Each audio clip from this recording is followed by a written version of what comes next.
Hi folks, Stuart Warren, fishing guide here on the Rogue River. I want to talk to you about a new rod that we're super excited about down with the Ashland Fly Shop.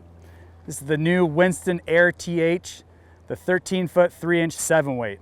It's a great all-around rod. This rod's going to do all of your winter fishing for you, all your summer fishing. It absolutely rips with the Scandi, and it just eats a Skagit alive. It'll cast heavy stuff, it'll cast light stuff. Just a really nicely set up rod. The action on this rod is a mid-tip flex, so it flexes a little deeper down into the rod, which is really nice because it allows you to access this really strong bottom half that the rod has. But it also lets you feel it too, right? So when you make your big D-loop, you can really feel the rod load. And that's a lot of what we talk about with Winston is the Winston feel, right? So what is that feel?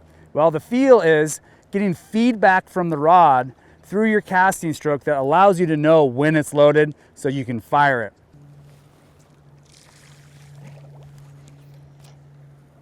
Effortless. And that's what I'm looking for out of a spey rod. So on this 7133 or the 13-foot 3-inch 7-weight, I'm throwing right now 10 feet of T11. This is an airflow flow tip, so the tip itself is actually 12 feet. For my stroke and with this longer stick, I prefer a longer sinking tip.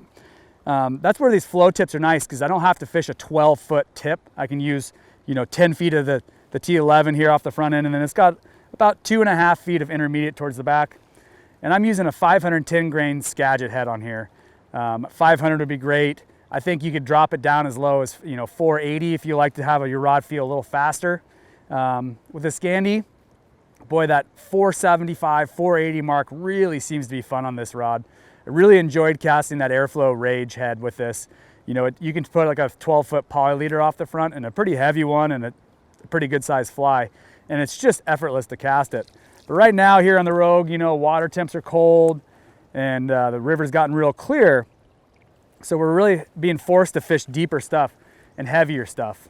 And so I like that Skagit this time of year. It allows me to kind of throw a heavier fly. You see this thing make a big wake when I cast it. And then it just takes that big fly and heavy tip and just chucks it right out there with no problem. So yeah, 510 grains really seems to be the sweet spot on this rod for myself. Once you're gearing up for this winter, really consider this 13.3 7-weight. It just really is an effortless casting rod. And if you're gonna be out there all day long casting in the winter when it's cold, you don't wanna be working hard. You want a rod that does the work for you. And this Winston really hits the mark well. I'm really digging this new Winston Air TH. It's just a sweet rod. This is the 13-foot 3-inch 7-weight. Really looking forward to having it in the arsenal this year. So you can buy these right now at the Ashland Fly Shop or online at the ashlandflyshop.com. They've got them. They know the rod well. All these guys have fished it. Give them a call, talk to them about what they think about it, and they'll get you set up.